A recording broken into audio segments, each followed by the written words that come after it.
ও যে 40 কদম হাঁটবে তার বউ হাঁটবে না? ধর্ম শুধু ওর জন্য নাকি? বউ কি করবে? বউ ঢেল দিয়ে 40 কদম হাঁটবে।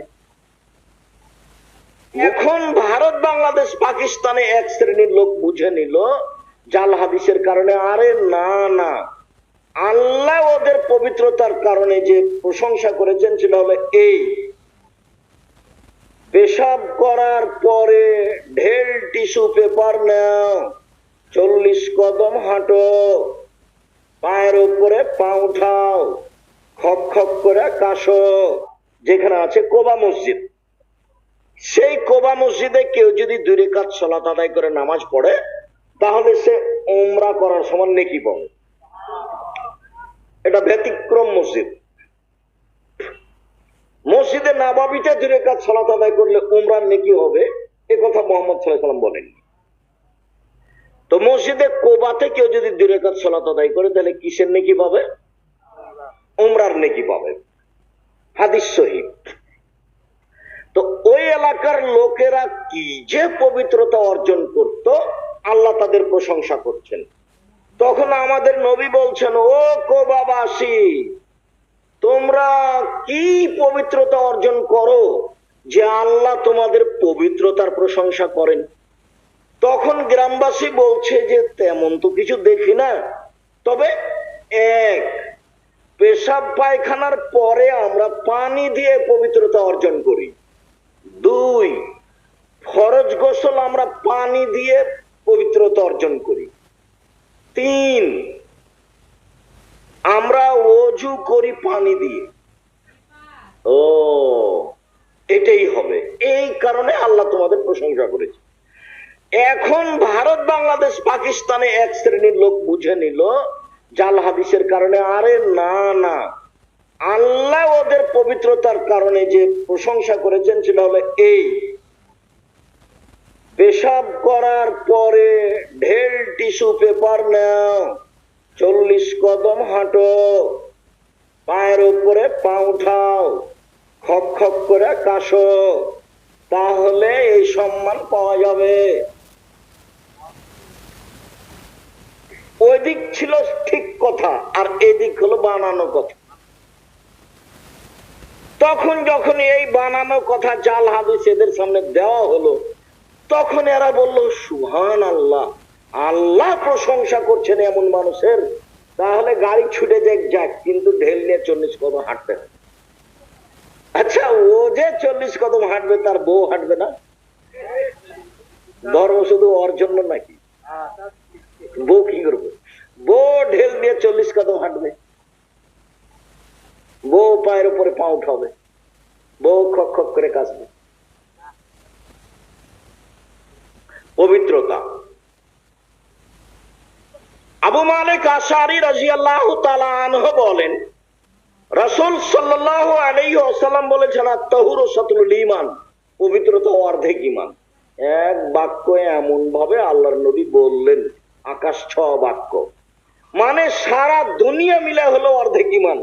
সালাত মানে নামাজ, সিয়াম মানে রোজা, হজ, যাকাত, কোরআন তেলাওয়াত, তাসবিহ তাহলিল, ইবাদত বান্দেগী, দান খায়রাত, সব মিলে হলো অর্ধেক ঈমান। আর পবিত্রতাই হলো অর্ধেক ঈমান। মুসলমানের বাড়ি ঘর কোথাও ধুলাবালি থাকবে না, বিছানায় কাঁথা লেপ তোষক সপ্তাহে পরিষ্কার করতে হবে। পাকিস্তানির মতো হওয়া হবে না, 2.5-3 মাস পরে গোসল, সবকিছু রেডি। বউটাকে একটু ঝকমকা হতে হবে, পরিবেশটা একটু সুন্দর করে রাখতে হবে। চাঁপা নওয়াজের ভাষাতে লেবড়ি হওয়া হবে না, কিছু জিনিস পরিষ্কার নাই, কিছু নাই, কি করে না করে ঢং ঢং করে ঘুরে বেড়ায়। ছেলে মেয়ের কাপড় চোপড়, স্বামীর কাপড় চোপড়, বাড়িটা পরিষ্কার সবসময় ঝকঝকে। পবিত্রতা অর্ধেক ঈমান, ওযু অর্ধেক ঈমান। ব্যতিক্রম বাক্য। পরের বললেন, সুবহানাল্লাহ ওয়া আলহামদুলিল্লাহ ইয়ামলাআনি মা বাইনাস সামাওয়াতি ওয়াল আরদ, সুবহানাল্লাহ আলহামদুলিল্লাহ বলে নেকিতে আকাশ জমিন পূর্ণ হয়ে যায়। সুবহানাল্লাহ আলহামদুলিল্লাহ বলতে হবে, দোকানে বসে এভাবে আড্ডা পিটা হবে না, আড্ডা পিটা চিরদিনের জন্য হারাম। দোকানে বসে আপনি মাথায় টুপিতে বসে থাকেন, এশার সালাতের পরে ল্যাংটা মেয়ে নাচে, ওখানে বসে থাকেন, আপনাকে একটু শরম লাগে না? হায়া লাগে না? লজ্জা লাগে না? কেমন কেমন লাগে না? লাগা তো উচিত। পশু প্রাণীর মতো হলে হবে? সেদিন তোমাদের কি হবে, যুগের কি হবে? সেদিন তোমাদের কি হবে, যুগের কি হবে? যেদিন সমাজের লোকেরা হবে আগাছা। তো বলেন কি করতে হবে?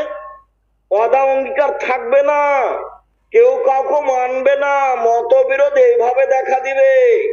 ডান হাতের আঙ্গুল বাম হাতের আঙ্গুলের ভিতরে ঢুকালেন, এই দেখো যেভাবে ঢুকে গেল, সমাজে মারামারি এইভাবে বেড়ে যাবে, কেউ কাউকে মানবে না। তখন তোমাদের কি হবে, যুগের কি হবে? বলেন কি করতে হবে, আপনি বলেন। হ্যাঁ, এক মুখখান বন্ধ রেখো।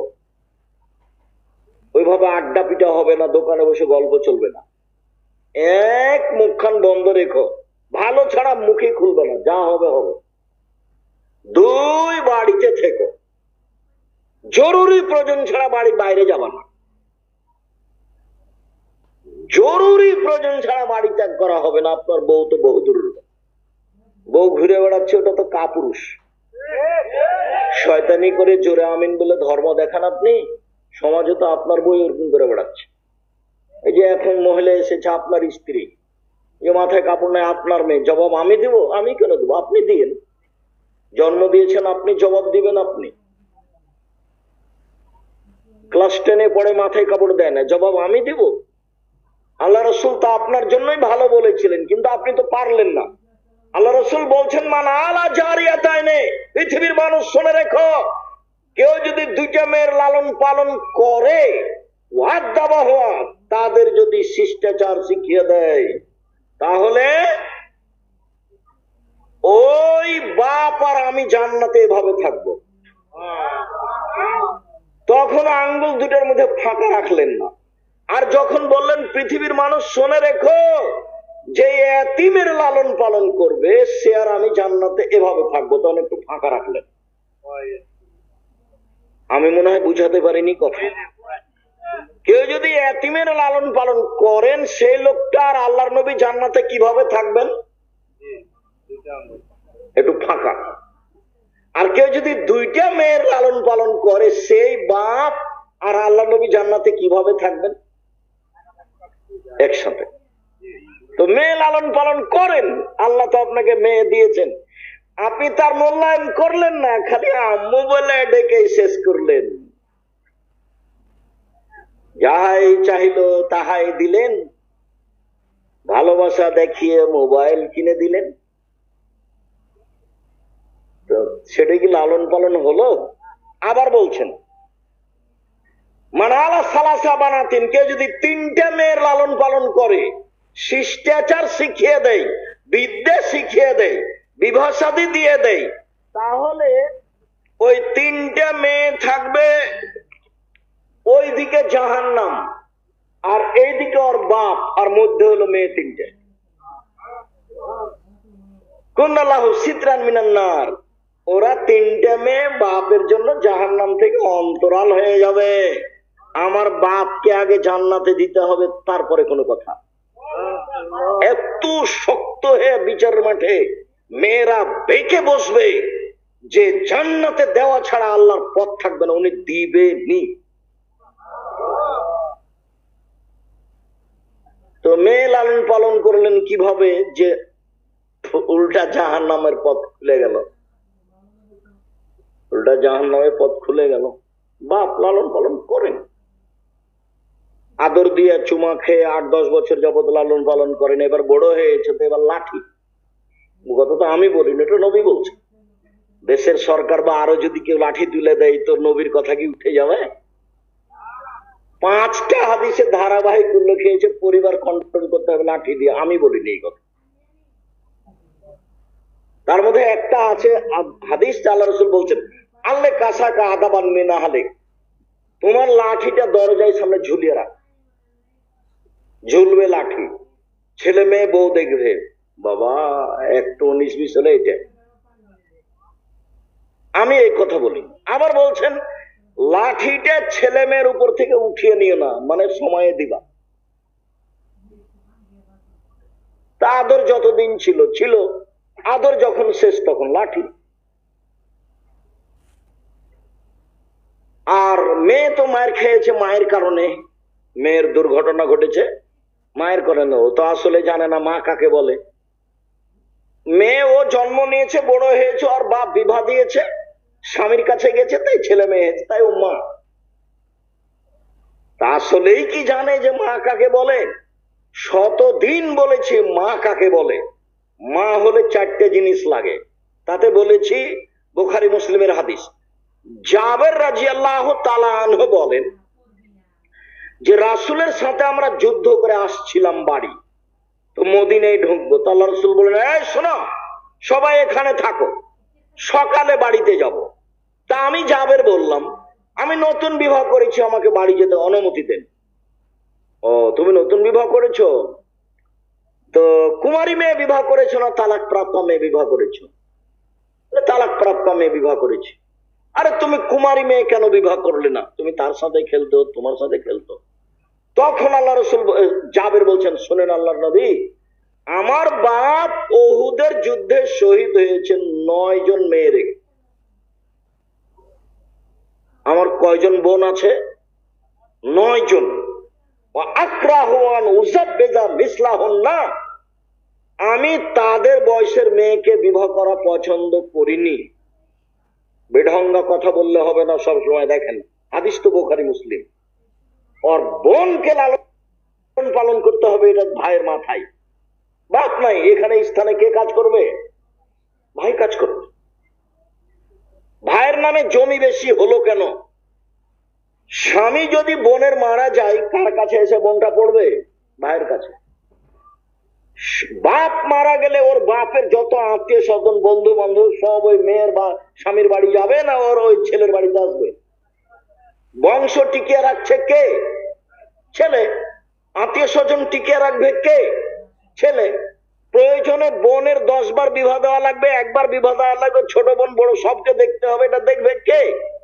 ভাই দেখবে। এই জন্য এখানে জমি জায়গা ডবল। তো আমার আব্বা মারা গেছেন, আমার 9 জন বোন আছে, আমি তাদের সমবয়সের মেয়েকে বিবাহ করা পছন্দ করিনি 4টে কারণে। 1, আমার স্ত্রী যেন না আমার বোনদেরকে বিদ্যা শিখাতে পারে। 2, না আমার স্ত্রী যেন আমার বোনদেরকে শিষ্টাচার শিখাতে পারে, শিষ্টাচার, আদব কায়দা। তা আপনার স্ত্রী কি জানে আদব কায়দা কাকে বলে? মোবাইল হাতে আছে কিনা এটাই তো আদব কায়দা। শিষ্টাচার শিখাতে পারে। 2, না আমার স্ত্রী যেন আমার বোনদের মাথার চুল চিরুনি করে সাজগোজ করে রাখতে পারে। 4, না আমার স্ত্রী যেন আমার বোনদের উপরে পাহারা দিতে পারে। 4টে কথা। মা মানে 4টে জিনিস করবে। 1, মা বাচ্চাদের বিদ্যা শিখাবে। 2, মা বাচ্চাদের শিষ্টাচার শিখাবে। আম্মু সালাম দিয়ে বাড়িতে ঢোকো, সালাম দিয়ে বাড়ি থেকে বের হও। আম্মু পেশাব পায়খানায় গেলে দোয়া পড়ে যাবা, বের হলে দোয়া পড়ে বের হবা। আম্মু বাড়ি থেকে বের হলে মাথায় কাপড় দিতে হবে, শিষ্টাচার। আম্মু পায়জামাটা টাকনোর নিচে রাখতে হবে। আম্মু বাইরে বের হলে এইভাবে তেল কাজল আস্কারা মাস্কারা চোখে দেওয়া হবে না, পুরুষ মানুষ দেখতে পাবে। যত ইসলামী নিয়ম নীতি আছে সব শিখাতে হবে। কৃষ্টি কালচার, তার নাম আদাব। আম্মু রাস্তায় চলার সময়তে রাস্তার এক পাশ দিয়ে চলতে হবে, এদিক ওদিকে চক্ষু উঠানো যাবে না। মেয়ে মানুষকে আল্লাহ পর্দা করতে বলছেন বলে চক্ষু নিচু করো। শিষ্টাচার শিখাবে। শিষ্টাচার, শিষ্টাচার কি জিনিস? শিষ্টাচার কি এইটা যে যখন ক্লাসে শিক্ষক ঢুকবে তখন দাঁড়িয়ে বলবে ওয়ালাইকুম আসসালাম? শিষ্টাচার কি এইটা যে বাচ্চাকে